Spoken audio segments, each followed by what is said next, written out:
Hello and welcome back to the Evolution of Medicine News Videocast. It is Saturday, the 2nd of January, 2016. This is our second ever videocast. And thanks so much for everyone who watched the first one and gave us their feedback, and everyone who's been sending us interesting news stories. Thanks so much to HealthWave for sponsoring. Again, they are the #1 fulfillment as far as e-prescribe. Go to goevomed.com/healthwave, sign up for an account, use it with 5 patients. You'll see the difference in their adherence in months 2 and 3. We're hearing a lot of great things from practitioners. I'm here again with my partner in crime at the Evolution of Medicine. Not always crime, but here's Gabe Hoffman. Welcome, Gabe. Hey, James. What's happening? Good to be here. So let's get into the news. One thing that popped up here this week was Americans drinking themselves to death at record rates. This came out December 23rd. It says alcohol is killing Americans at a rate not seen in the last 35 years, according to new federal data. Last year, more than 30,000 Americans died from alcohol-induced causes, including alcohol poisoning, cirrhosis, which is primarily caused by alcohol use. 2014, there were 9.6 deaths from these alcohol-induced causes per 100,000 people, and this is up 37% since 2002. Gabe, what do you think about this? I mean, it's an upsetting statistic. I guess on some level, it's not really news. I mean, I see where we have a culture that's really built around binge drinking. And James, I know you're from, you haven't been in America your whole life, so you've probably seen that. I know we drink in every country. People drink. It's a part of culture. It's a beautiful part of culture. It seems here, and when I've done traveling, that in America, possibly we binge drink more than other places versus in other countries, maybe they drink every day, but not necessarily as much. Do you agree with that? I mean, what do you feel about? Yeah, well, look, I used to go to France growing up, and like a kid having a glass of wine at age 14 with dinner was not a big deal. And then like in my school, because I was the tallest kid, I was the one who would have to go to the bar when we were 14 trying to drink, and I would go to the bar and my voice hadn't broken, so I tried to do the lowest voice possible. I'd be like, I want 4 beers, please, and see who would serve us. I think it introduces it to you earlier, but I think maybe it gives you more of a normal relationship with it. I mean, I think that we've seen some pretty, but I think, France is a healthy nation. Not a lot of people are dying in the same way as America. So I think, yeah, it's the level of intensity here maybe that's pretty serious. I guess the question is, what does this say about our society that, there's always been alcohol around, but now we're hitting record levels. So this is not something that's improving. This is showing that this is something that is getting worse in terms of losing lives. I mean, what do you see it? What do you think it says? Well, you may think that it's that, and if you're listening to this, you may be, and you listened last week, you think, why are they talking about this? Because we wanted to hear good news. And the reason why we wanted to bring this up is to actually parallel it with the second story, which is that American teens are shunning alcohol and cigarettes in record numbers. So this is an equally interesting story. Despite what you might have heard, American teens are not smoking cigarettes and drinking alcohol at the rates their parents did. In fact, today's youth are abstaining more often than any time since the survey began in 1975. And one great stat I saw is that the high point of teen smoking numbers, 49% of 8th graders said they smoked a cigarette in 1996. 19 years later, it's fallen to just 13%, and that's the lowest number ever recorded. Now, the reason why I think this is interesting is because I think what you're starting to see, and there's been emails and there's been wellness trends articles about this for the last few years, is that this millennial generation is more hip to the fact that, you can affect your potential lifespan with your lifestyle choices because it's so obvious. And if anything, the last 2 generations just missed that on the basis of a lot of propaganda from different companies, cigarette companies, pharmaceutical companies, whatever. But it seems like this newer generation, contrary to the first story, is actually awake, and a lot more awake than maybe older generations. And I think this bodes very well for the future of integrated medicine. It's awesome to see these 2 articles put together. I mean, does that basically mean that the generation before this one are just killing themselves off, and then this generation now will rise up in more sobriety? I mean, how did this? Because I know the TV commercials haven't changed, so something has happened within society to cause this shift. Look, I think it's I think it's pretty obvious. I think, to me, it's an obvious example. I mean, you saw like watching things like, Doctor in the House that we had a couple months ago on BBC TV, where, people were recovering from chronic diseases with lifestyle interventions. It's obvious in a certain way. And I think that it's more like the last two generations were sort of very susceptible to advertising. And, there were very powerful channels in advertising like TV. Everyone watched TV. Everyone watched the same thing. Now there's all these different media channels. If you want to watch stuff about health, you can watch stuff about health. Health is one of the top search things on the internet. People aren't going to the mainstream media anymore for their information about health because they know that the mainstream media is really built around pharmaceutical advertising that we were talking about last week. So I think that this is a seismic shift. And as I said before, I think it's very good news. And I think that potentially, practitioners who are listening to this have been focusing on older people because maybe older people are sicker and need more care and have more money. But I'm just thinking in terms of the future of where this is going. And I see that a lot more younger people who are also getting sick because, those numbers are increasing, are going to be looking for practitioners that understand, lifestyle as a component of health. Yeah, I think, first off, it would be very interesting to hear, like the guy who makes the Freakonomics book and some of those, I'm sure there's some real outliers or things that, wouldn't be obvious. But one thing I point to is the internet. I think, one of the things that's changed in this generation is that we all don't get our information from TV and news, which was exclusively paid for by advertising. Now people get so much information through sharing with each other for free. I mean, who you follow on Twitter, who you follow on Facebook, what you're communicating. There's a global influence on everyone now, and the communication has changed so much that I feel like this is one of the positive outcomes of it. At least that makes sense to me. I would love if people who are listening to this podcast, if you want to comment below, we'd love to hear your opinions on a lot of these news, on any of these news issues, but really, I'm curious of what people think is happening in terms of alcohol and cigarettes and how one, generation is dying off in record numbers. And then the following generation is actually, shunning it more than ever before. Yeah, it's super. It's an interesting. Yeah, we would love to hear your thoughts, questions about this. What your experience has been in practice. What's your experience being with working with younger patients? So yeah, please leave a comment in the details below. We're going to go on to another story here, and actually, this was an article that came out on HuffPost Healthy Living, and it's by John Weeks. And if you are a big fan of the Functional Forum, you would have seen John Weeks was featured on our podcast a few weeks ago, talking about how integrated medicine won, giving us sort of a 60-year history of integrated medicine going from basically nothing to, potentially being a future dominant force in medicine. And every year he goes over the 2015 Integrated Top 10 policy and action items for integrated health and medicine. And so we wanted to jump into a couple of these things because I thought that they were super interesting. So this is sort of a review of the most interesting things from 2015. So the first one here, Gabe, is the award of the Nobel Prize in Medicine for anti-malaria strategy that's based in traditional Chinese medicine. And they said, there is no question it has provided renewed interest in traditional agents and practices. What are your thoughts on that?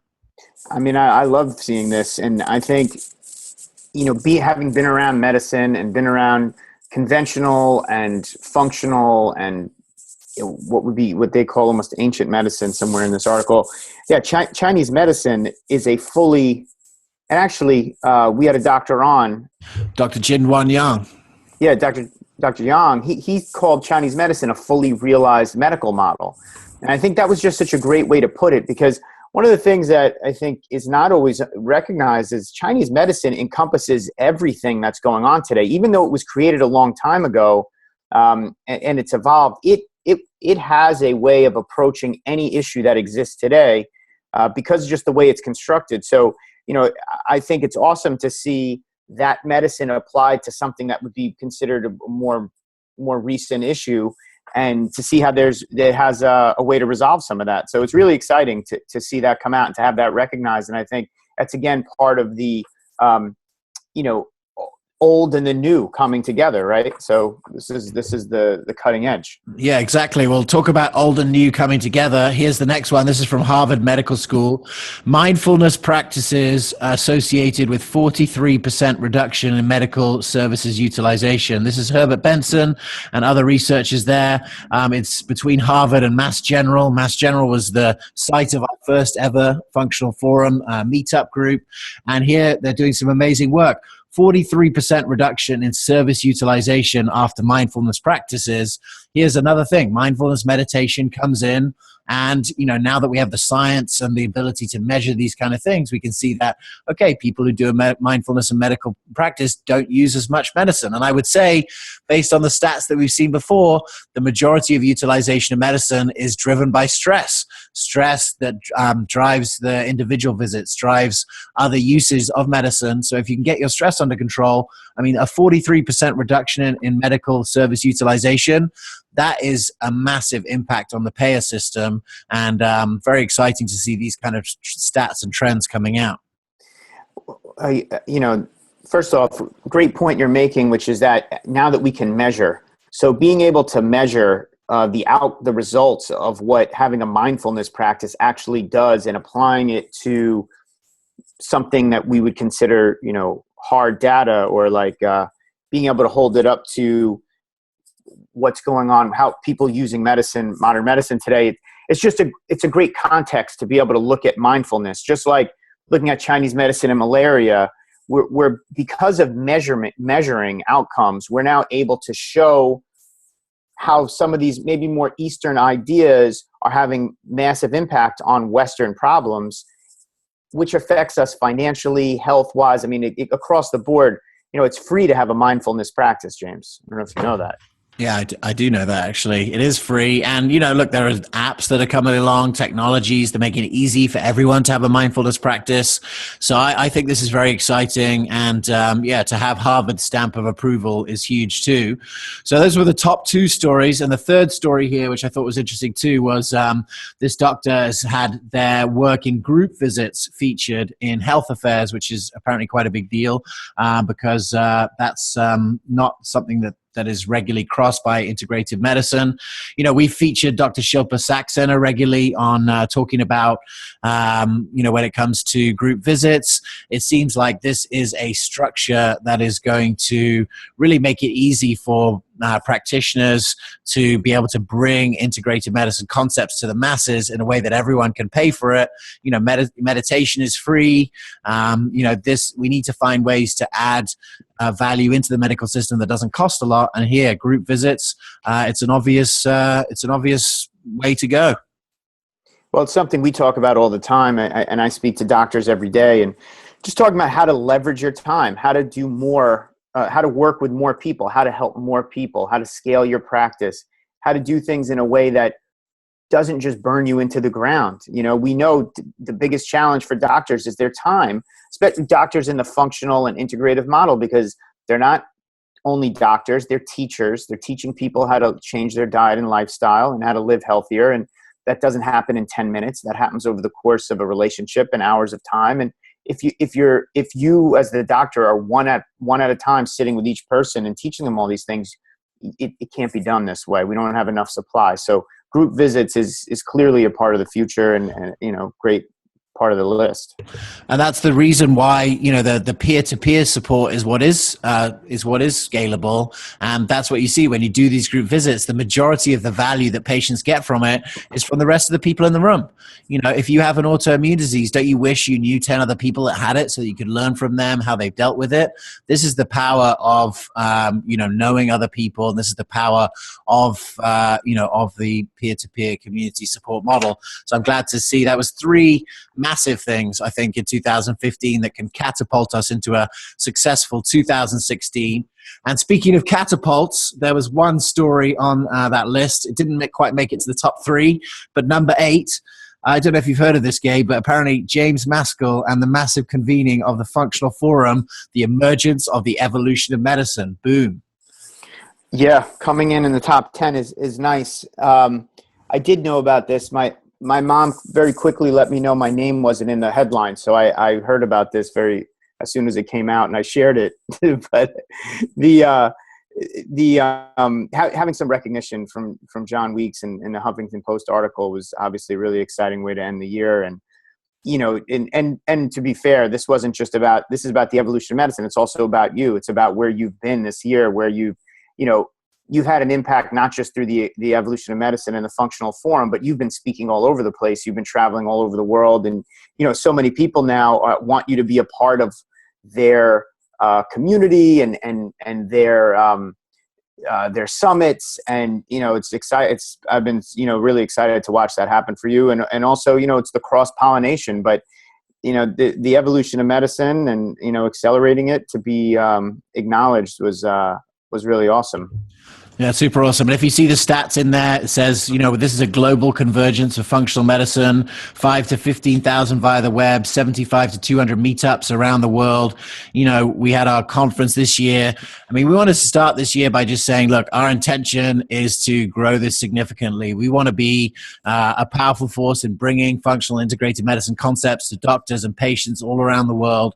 And we really appreciate all of you who listen to this, who are part of our team, part of our community, for really, getting this, talking about it. When we hear now people at integrative functional medicine conferences, they know who we are, they know what we're doing, they're universally supportive of the work that we're doing. And so if you're listening to this, thank you so much for your continued support. And in that vein, in 2 days' time, we have the next functional forum. It's always the first Monday of the month, January 4th. It's called Functional Neuropsychiatry. We've got Dr. Haile Cass. We got Dr. Datis Karazian, who people have been telling me is a genius for a long time. I heard him lecture in October, and I'm very excited to have him on the show for the first time. So go to functionalforum.com and you can register for January's episode, which is on the 4th, and you can see our replays on our YouTube channel. Again, we really want to hear from our community. The community is the guru of the future. Thich Nhat Hanh said that. We want to hear from you guys. If you have interesting news, we're going to be doing this every week. Send it to news@goevomed.com. Yeah, we'd love to hear from you. And look, the idea of this podcast is not for James and I to tell people how they should feel about this news. We're just looking for what's interesting, opening up a dialogue, and we'd like the dialogue to continue after the show. So any comments, people, if you have opinions about it, if you agree with us, if you disagree with us, just post below. And we're just looking for more ways for us all to be in contact with each other, and it's a lot of fun. And it's been a great community to be a part of, and obviously people are starting to notice what's happening. So it's great to be there. Awesome. Well, great to be here with you, Gabe, and looking forward to doing this every week in 2016. This is one of our new initiatives. There will be many more new initiatives coming your way. Stay tuned to your email. Go to, if you go to functionalforum.com and you sign up for the Functional Forum, you'll start hearing from us. Just a great shout out to our sponsors, HealthWave. You can go to goevomed.com/HealthWave, set up an account. We're very excited to be partnering with technology that rapidly increase the efficiency of chronic disease management. HealthWave is a best-in-category technology, and we're very appreciative to them for their support. It's free, exactly. Go and set up an account, try 5 patients with it, and I think you'll see that their adherence in months 2 and 3 is what really makes the difference. And it's those months that are important when you're trying to take people through a healing process. So thanks so much for listening. This has been the Evolution of Medicine Videocast. I'm your host, James Maskell. I've been here with Gabe Hoffman, and we'll see you next time.